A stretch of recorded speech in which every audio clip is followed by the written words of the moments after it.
One Man's Family, brought to you by the makers of Fleischmann's yeast and royal puddings.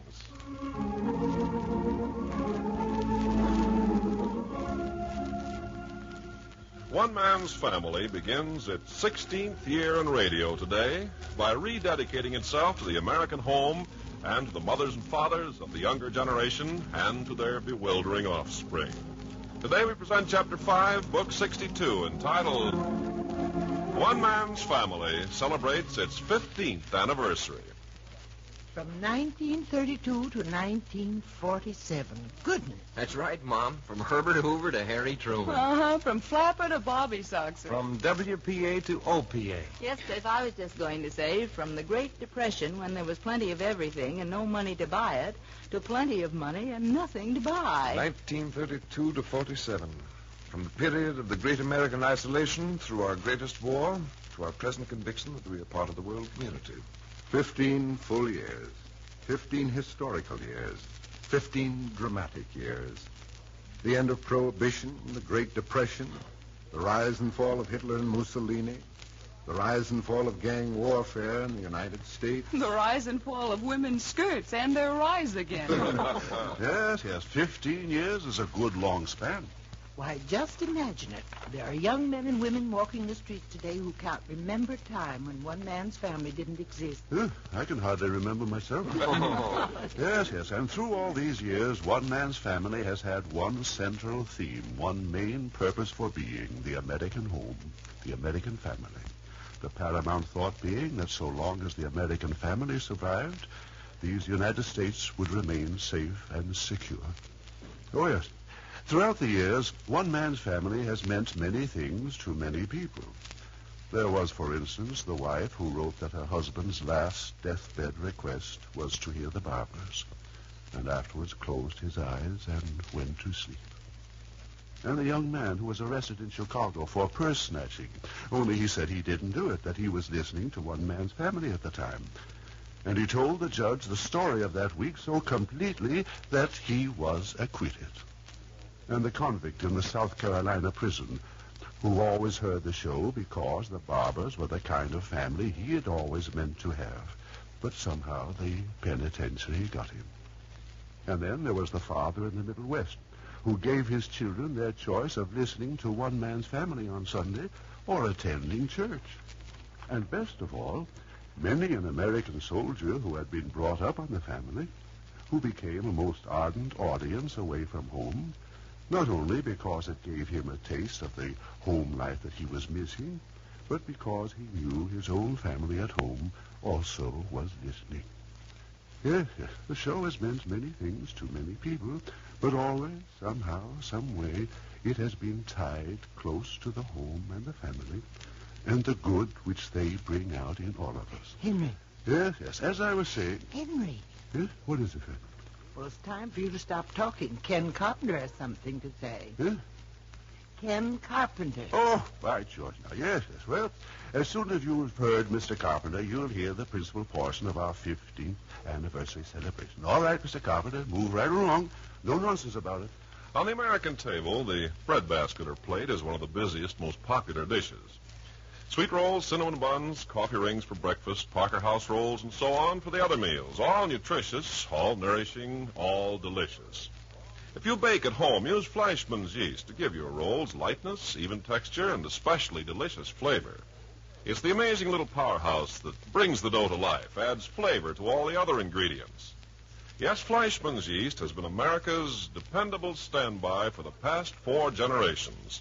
Great-grandmother used Fleischmann's, and her baking was famous. And ever since then, year in, year out, Fleischmann's yeast has been the leader. So today, Fleischmann's familiar label is the symbol for top baking results. Results you can always be proud of. Ask for Fleischmann's yeast if you bake at home.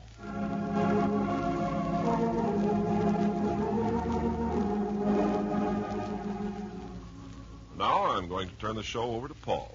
Thank you. As we said in the opening today, from the beginning of our 16th year, we are rededicating One Man's Family to the American home and the American family. For 15 years, this has been our principal theme, as we're going to demonstrate for you in a moment. But first, may I suggest that today, more than any time in your memory or mine, the need for the home and what the home stands for is most vital. That now, if ever, there is need for the moral strength, the unswerving integrity, the basic Christian ethics and tenets, which are the stuff the American home is made of. We hope to prove to you the urgent, crying need for a revitalized family life today. And now, to go far back into the pages of one man's family. This is what we said on April the 6th, 1934. Clifford, please. In these United States, we pride ourselves that all men are born free and equal, but there is no royal family set apart from the rest of us. I think this is a mistake. I think there's a touch of royalty in every conservative, firmly established American home. I believe the children of these homes are born to the purple. They have behind them glory and honor and dignity and tradition. Just as surely as empires were molded by the will of kings, so this nation is molded by the will of the American family. And just as surely as empires crumbled under the touch of dissolute, degenerate monarchs, so this nation will fall away with the corruption of the American family. Well, a bit of something to think about. You know, I can remember Dad saying that to us way back there, just as plain as though it was yesterday. 1934. Goodness, Cliff, you and I weren't dry behind the ears yet. You couldn't have told us that then. How true, how true. Goodness, we were young. You were young. What does that make me? Bottle baby, no doubt. Well, that's what we said in 34. And now, here is what we said in 1936. Mom, will you do the honors?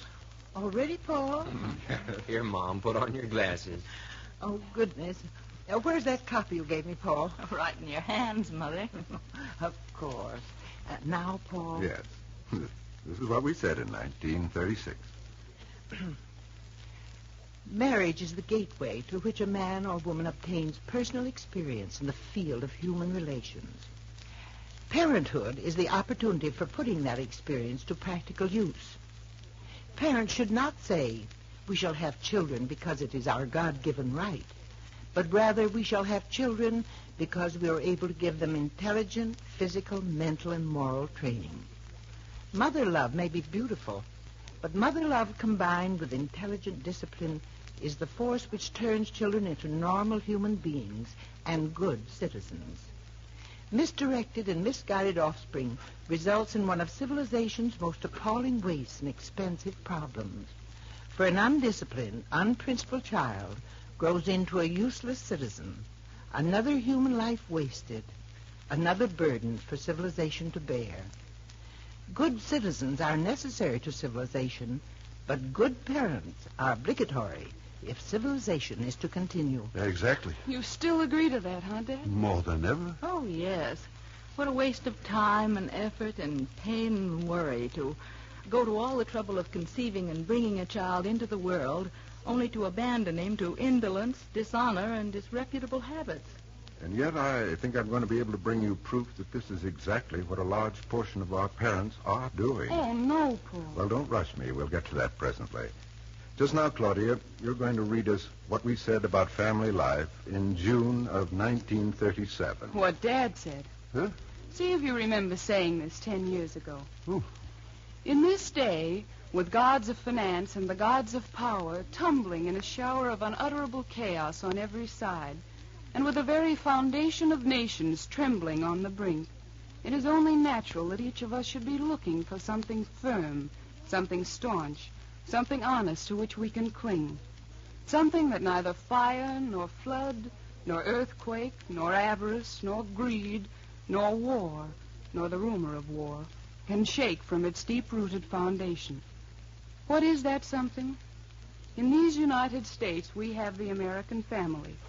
So long as the American family shall live, with its wholesomeness, with its ideals, and its basic principles of discipline and citizenship, we have little to fear. But once let the family life of America lose its own self-respect, and the fate descending on Germany and Italy will be a small catastrophe indeed, compared to the bitterness, the affliction, and the desolation which shall encompass us. Therefore, when we bring you the saga of the Barber family, we do more than tell a story. we pay tribute to the American family way of living, and we hope, in some small extent, extol its virtue and unveil its weaknesses. You remember saying that, Dan? Huh? I don't remember, but I'll be very happy to take the credit for it. He said it's all right. The sort of thing he was always preaching to you children. With excellent results, I'd say. Yes, I guess some of it soaked in. Yes. There were times, however, when I felt as if I was pouring water on a duck's back. Well, now we come to the year 1940. The year before the war. The year before we got into it. Oh, yeah, sure. Hazel, will you read us what we had to say about family life in 1940? Yes, Paul. Mother Nature, who is an elemental old lady and interested only in fundamentals, requires of the human organism but three functions: to be born, to reproduce its kind, and to die. That is all any of us need to do to satisfy the laws of nature. But somewhere along the rugged pathway which represents the evolution of man, this superior creation of nature picked up a spark of fire, a spark burning so fierce and hot that with each advancing generation it has increased in its intensity. A spark so burning with promise, so glowing with hope, that it has driven the human race far beyond nature's elemental requirements of birth, reproduction, and death. It has made man stand straight and look toward heaven. It has made him think. It has stirred his imagination and given him glimpses of greatness and genius. It has made him consider his kind, cultivate humanity, understand the value of beauty and love and goodness. And greatest of all, it gave him the power of conceiving and creating the family home as we know it today, the greatest, the most important of all man's creations. That is, the home. I say that's an excellent thought. Man's greatest achievement, the home. That's okay. I want you to notice the difference between what Hazel just read out of 1940 and what I'm going to ask Nicky to read out of 1941. There's a sort of calmness and sense of security in Hazel's words. Now listen to what Nicky reads just a year later. Please, Nicky. Right on. Today, the American family as a unit of society is more precious, more deserving of care and cultivation, and at the same time in more danger than at any other period in our national history. For we can promise you that out of the welter of strife and disorder in which the world is now engaged is coming great change. Practically nothing will be the same. We have seen one government after another submerged. We have seen peace-loving people forced to pull the plow out of the furrow and beat it into an implement of war. Right here in these Americas, we have seen, in a few months, weakling airplane factories blossom into a gigantic major industry. Shipyards which haven't turned out a vessel in years suddenly bursting into life and energy. We've seen our men in uniform again, marching up and down. We've made Iceland an outpost, and our South American neighbors have suddenly become nearer and dearer. And in the plethora of jobs, the WPA has become one of the dodo birds of the past. And wages have gone up, and prices have gone up, and everywhere there is change, change, change. The government is modified to meet these times. Our banking system is modified, and our tax laws are modified. And our institutions of learning are modifying their views. And every other institution, by reason of necessity or convenience or circumstance, is modifying its activities. Even the minds of men are thinking new thoughts, uncertain thoughts, worried thoughts, but still new thoughts. The businessman, the laboring man, the farmer, the industrialist, the politician, all are sitting in the anxious seat of change and uncertainty. And there is only one place where the American man may go for refuge, for comfort, for security: the bosom of his family, the American family. Nations may fall, institutions be dissolved, great men be brought to their knees. But so long as the American father can close the door of his home against the world, so long as the American mother can gather her children about her to love them and teach them, so long as the American child can have the granite solid foundation of the home to cling to, family love to warm the heart, and family continuity to give him a belief in and a hope for the future, all is not lost. In a word, so long as the American home exists, America itself exists. But beware, the American family is not modified with the changing of other institutions. There is the danger. It must be warmed and watched and nurtured as never before, lest it slip through our fingers and is gone. as many other things are being lost to us in these restless, urgent days. Beautifully done, Nicholas. Oh, yes. But did you notice the urgency, the sense of a need for preserving something important? Yes. What I read had a feeling that we possessed something precious. What Nicky read hinted at a dread of losing it. Yes, there was undoubtedly a great transition in American living from the early part of 1940 to the end of 1941. Oh, there was indeed. And now we come to 1947. Oh, we're jumping the war years completely? Yes, we're doing that deliberately. What we feared, what we dreaded might happen in 1941 is becoming a reality in 1947. Hazel, will you read this letter which we received a few weeks ago? When you've read it, I'll explain further. Yes, Paul. Office of the Director, Federal Bureau of Investigation, United States Department of Justice, Washington, D.C., March 29, 1947. Dear Mr. Barber, on Sunday afternoon, March 23rd, I listened to One Man's Family, as is my custom on Sunday, whenever it is possible to sit down with a radio. I did want to drop this personal note to tell you how deeply I appreciate the splendid manner in which you developed the necessity of building up the home and the need for emphasizing constructive family life. I thought the program was particularly well done. The need is so great that this point cannot be stressed too frequently, and possibly by constant emphasis an impression can be made. With best wishes and kind regards, sincerely yours, J. Edgar Hoover. Hey, a pat on the head right from the top. Golly. But that's not the point. The important thing is that even our leaders in Washington are worried about the American family and the carelessness and laxity of today's parents. And just to emphasize Mr. Hoover's point and to demonstrate what One Man's Family is still emphasizing after 15 years, I want to repeat what was said by Jack and Dad on the show of March 23rd. Go ahead, Jack. Dad, you've had more than 50 years now of being a family man. Yes. What do you think of it? Huh? Would you devote yourself to a wife and home and family if you had it all to do over? What a question. You would? Certainly, with all my heart. You really honestly feel that the end achieved is worth all the years of trouble and effort it takes? I do. Well, there are a lot of people in the United States who don't think like that. Well, you mark my word, Jack. If American home and family life fall into disrepute, then the people of this nation are going to feel real tragedy.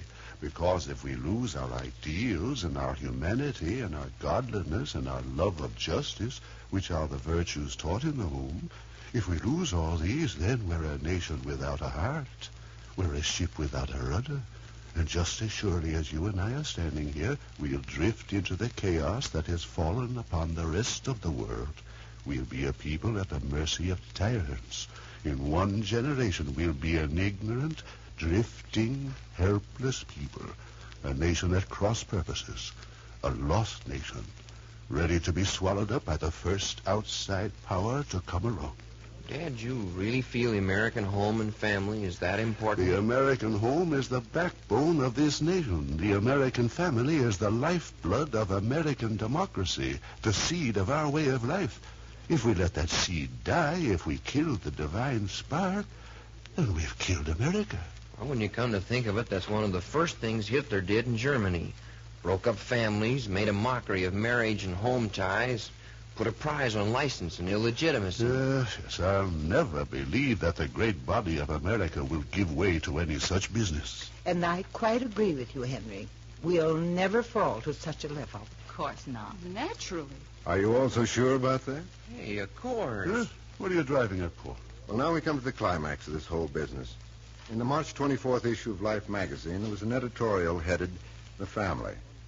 I'm going to read you a portion of that editorial, and if when I'm finished, you still feel so smug and secure in where we're headed, I'll be interested in hearing you say so. In heaven's name, Paul, read it. What is it?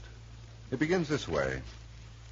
There is strong evidence that the institution of the family, not only in the United States, but throughout Western civilization, is at a crisis. Some people are more alarmed about it than others, but certain statistics are painful indeed. For instance, 1 out of 3 American marriages now ends in divorce. John Haynes Holmes, on a recent radio broadcast, said, What's wrong with marriage, you ask? Our society is sick. Our social order is going to pieces. and a few days before that, Dr. Carl Zimmerman Harvard sociologist told the American Social Hygiene Association, Evidence indicates that our middle-class family system has reached its maximum demoralization, or will very soon. If left alone, the family system will break up before the end of the century. the family is not a biological necessity. Primitive man thought that birth was a matter of the seasons, and it was not until he became better informed that he assumed responsibility toward his offspring. Once he did so, the family became the basis of human society. And the metabolism of the family has measured the health of Western civilization ever since it began some 3,000 years ago. Professor Zimmerman points out that The Western family has collapsed twice before. In Greece about 300 B.C. and in Rome about 300 A.D. In each case marking the decline of those states. Both times the manifestations were the same. 1, almost universal corruption and disregard of the marriage agreement. 2, vanishing birth rate. 3, denigration of parents. 4, juvenile and adult delinquency. it remained for our own epoch to give the family its first legal kicks in the teeth when in France in 1791 and Russia in 1917, the familial legal system was temporarily overthrown by revolutionary governments. Nevertheless, the body of Western common law strongly supports the institution of the family. In the frequently cited language of Justice Birdseye of the New York State Supreme Court of 1857, The family is the origin of all society and of all government. The whole frame of government and laws has been said to exist only to protect and support the family. the bad news. Most social scientists are agreed that the family, particularly the American family, needs all the support and protection it can get right now. Some of them point out that our family system is undergoing the Greco-Roman style of dissolution in all its 4 tragic phases. 1, we are witnessing an intercontinental divorce spree, and the all-round champion is the United States, where about 1 urban marriage in 2 goes on the rocks, thus approximating the record hung up by the Bolshevik free lovers prior to Russia's familial reformation of 1936. And nobody knows how many American upper-middle-class families are precariously held together because the partners feel that the Internal Revenue Bureau doesn't leave them enough money to support separate establishments. The morality of this situation is no less extraordinary than the statistics. As Dr. Holmes has truly said, When a woman takes a 4th husband who is finding in her a 5th wife, they have no more to do with marriage than prostitution has to do with chastity. 2, the sociologists draw another parallel between the classical and the current family crisis in the international sit-down strike against motherhood, which has been accelerating since the Industrial Revolution. Here again, the United States is well up front. 44% of our families have no children at all, and 22% have only 1. At this rate, the United States will begin losing population by 1980. 3, sociologists Austin L. Porterfield and H. Ellenson Sally find the old sex moral so broken among all ages and classes that It is becoming increasingly difficult to define sex delinquency, and perhaps meaningless to try to do so, except in certain types of behavior involving cruelty and exploitation. 4, if parents are showing less respect for children, children in the classic mode are showing less for parents and everybody else. J. Edgar Hoover's number 1 job is protecting our atomic secrets. Number 2 is curbing juvenile crime. The recent batch of laws requiring premarital health inspection and cooling off periods prior to marriage licensing are nothing more than a recognition by the state of the decline of parental control. Why? As social scientists see it, the chief enemies of the Western family are the selfishness and brutality of our age. They see these qualities arising in part from our family degeneration and then returning to further the family's destruction. To some sociologists, incidentally, the wholesome family means a permanent pair of parents and at least 3 children. As an institution, of course, the family needs no defense. It is the traditional seat of humanitarianism in the human race, the center of all important informal child education and personality development.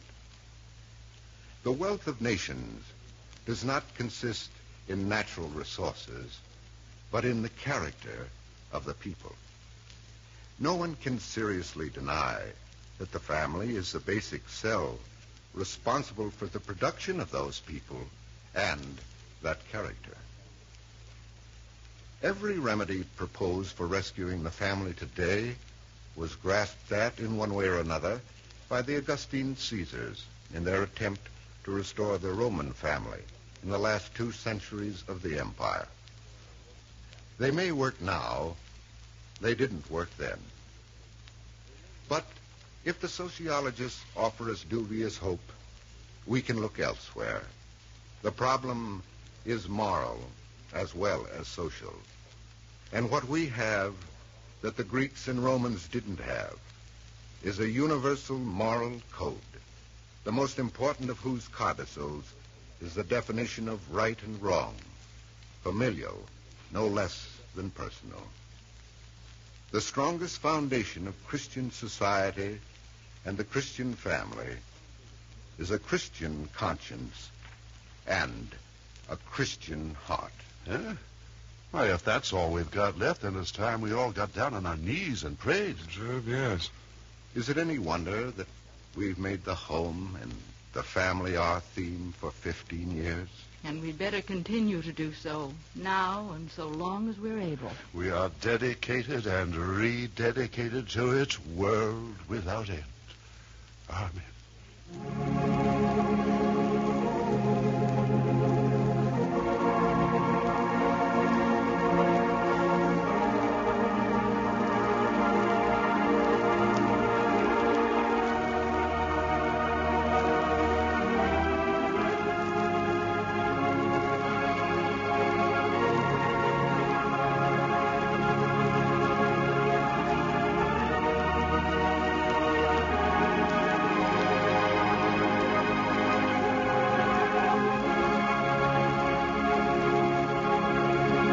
Jack's favorite room in the house has always been the kitchen, especially when one of his sisters is cooking. I won't be in the way, will I? Not at all. You can put the groceries away. Okay, on condition that I can talk as I do it. I'd like to see anybody stop you. Fleischmann's yeast goes in the refrigerator. Wonderful stuff, Fleischmann's yeast. I bet you'd be mighty proud of me if I thought up something like that, but kept on doing good in the world for 79 years. I certainly would. 79 years. And tops all the time. That's what I mean. America's favorite yeast through 4 generations. Just think of all the rolls and bread it's baked in that time. Someday I'm going to figure out how many times they'd go around the moon. I suppose a roll is 4 inches long. How many inches around the moon? Maybe you'd better figure something on Earth, Jack. Okay. Figure all the people who've enjoyed those rolls and things made with Fleischmann's yeast. Why, standing shoulder to shoulder, they would cover continental United States. And Alaska, maybe. And then some. Boy, it's a lot of happiness all in one piece. And all from these yeast cakes. Well, put them in the refrigerator. They're getting warm in your hand. Let's see, 79 years times 3. Yes, Fleischmann's yeast is first choice today, just as it has been for the past 4 generations. If you bake at home, make sure of the flavor that calls for more. Get Fleischmann's yeast. It's the amazing little powerhouse that brings the dough to life. It raises the dough, makes it light and airy, gives you even texture and delicious flavor. So follow great-grandmother's example. Look for the famous familiar label. Ask your grocer for Fleischmann's yeast if you bake at home.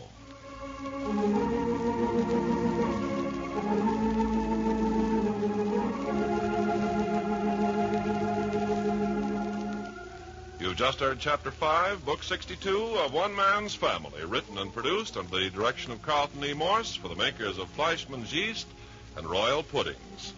Chapter 6, entitled This Business of Nicolette Moore, will come to you next week at this same hour.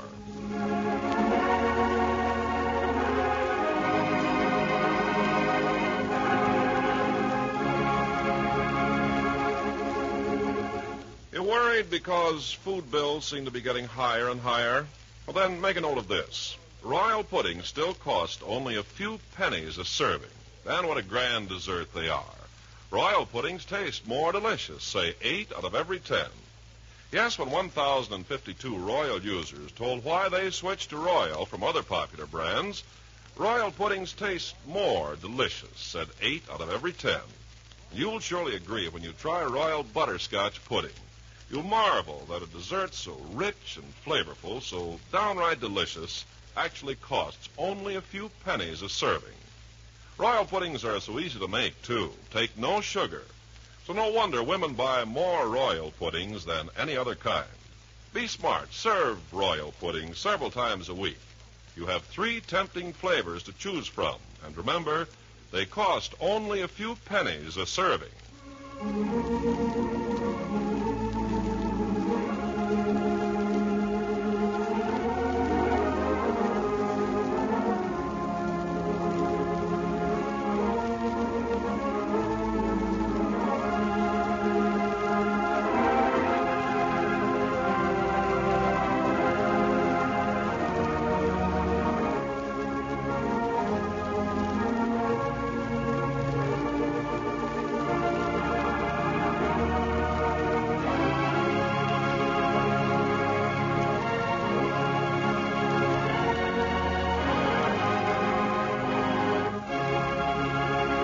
One Man's Family comes to you from California. This is NBC, the national broadcasting company.